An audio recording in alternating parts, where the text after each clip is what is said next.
দর্শক, পুশিনের আরো খবরাখবর জানাতে আমাদের সঙ্গে যুক্ত হচ্ছেন সহকর্মীরা। শুরুতে যাব কুষ্টিয়া, সেখানে রয়েছেন সহকর্মী মাহতাবুদ্দিন লালন। লালন, নতুন করে কাউকে পুশিনের চেষ্টা করেছে কিনা বিএসএফ জানাবেন।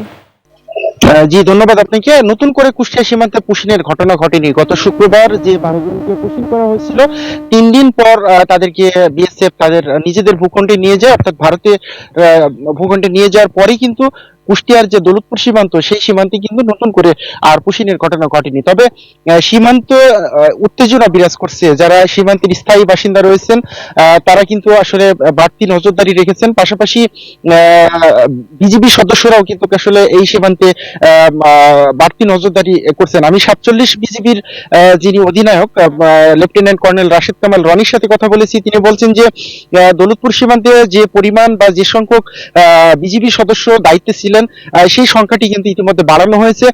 কারণ হিসেবে তিনি বলছেন যে সীমান্ত দিয়ে তারা একজন মানুষকেও এই পুশিনের মাধ্যমে বাংলাদেশ ভূখণ্ডে প্রবেশ করতে দেবেন না। পাশাপাশি তিনি বলছেন যে যেহেতু এই সীমান্তের বেশ কিছু অংশ কাঁটাতার বিহীন রয়েছে, যে কারণে আসলে পুশিনের ঝুঁকি বা অনুপ্রবেশের ঝুঁকি বেশি, যে কারণেই মূলত আসলে বিজিবি সদস্যদের এই সীমান্তে কড়াকড়ি ভাবে দায়িত্ব পালন করছেন। আমি সীমান্তের যারা বাসিন্দা রয়েছেন তাদের সাথে কথা বলেছি। সীমান্তের বাসিন্দারা বলছেন যে যেভাবে পুশিন করা হচ্ছে, সেই পুশিনের ঘটনাটি একেবারেই আসলে অমানবিক।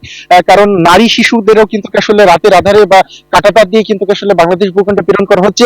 এটি প্রতিহত করার জন্য তারা সতর্ক অবস্থানে রয়েছেন এবং বিজেপিকে সব ধরনের সহায়তা তারা করছেন।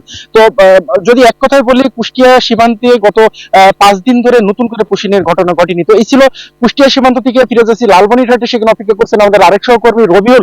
রবিউল, আপনি জানাবেন লালমনিরহাট সীমান্তের সর্বশেষ কি পরিস্থিতি আপনি দেখছেন? পদ্মা সেতু, মেট্রো রেল এবং এলিভেটেড এক্সপ্রেসওয়ে নির্মাণের গর্বিত অংশীদার বসুন্ধরা সিমেন্ট। ধন্যবাদ আপনাকে। লালমনিরহাট কিন্তু প্রায় 200 কিলোমিটার জুড়ে বর্ডার রয়েছে।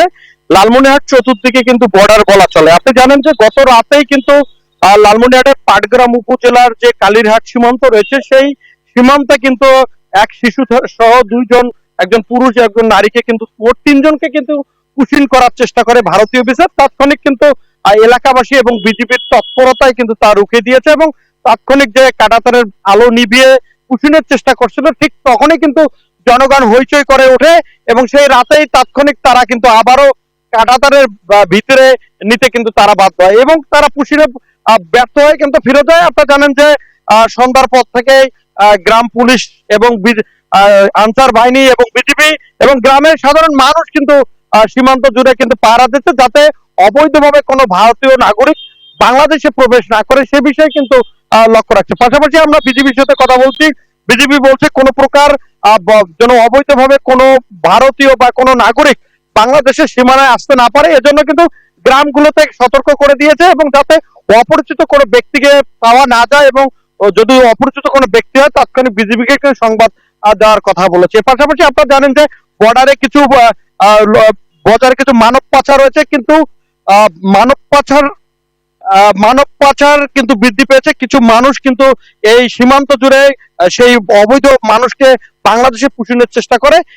মানব পাচার কিন্তু জোরদার হয়েছে। পাশাপাশি বিজিবি এবং গ্রাম পুলিশ সতর্ক রয়েছে এবং আপনারা জানেন যে সর্বোপরি প্রতিদিনেই কিন্তু বিজিবি বিএসএফ, ভারতীয় বিএসএফ পুশিন করার চেষ্টা করে।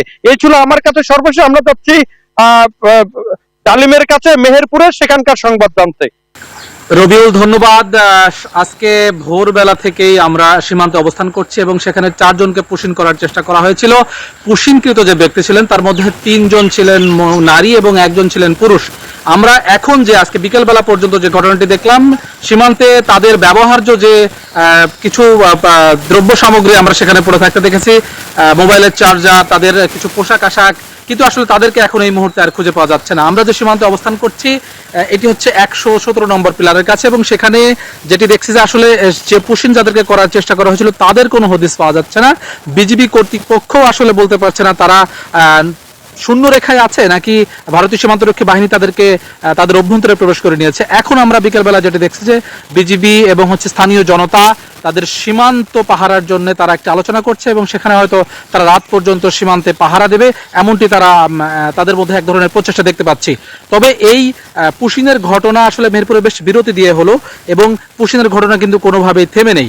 আমরা যেটা দেখলাম যে ভোরবেলায় যারা আসলে মাঠে কাজ করতে বের হয়েছিল তারা দেখতে পেয়েছিল যে 3 জন মহিলা এবং 1 জন পুরুষকে, এবং পরবর্তীতে তারা কিন্তু বিজেপি কর্তৃপক্ষকে জানায় এবং তারা বিজেপি কর্তৃপক্ষ স্থানীয় জনতা তাদেরকে কিন্তু ভারতীয় অভ্যন্তরে যেতে একরকম বাধ্য করে। এই পরিস্থিতিতে যেটি দাঁড়াচ্ছে সেটি হচ্ছে যে আসলে এইভাবে কতদিন, স্থানীয় জনগণ বলছে যে আসলে এইভাবে কতদিন চলবে। এই কারণেই আসলে আন্তর্জাতিক সমাধান ছাড়া এবং আইনি প্রক্রিয়া ছাড়া আসলে এসব সমাধান কতটুকু কার্যকরী হবে সেটি দেখার বিষয়। আমরা সর্বশেষ পরিস্থিতি জানাচ্ছিলাম মেহেরপুর থেকে। এই ছিল তমা। ডালিম, ধন্যবাদ আপনাকে।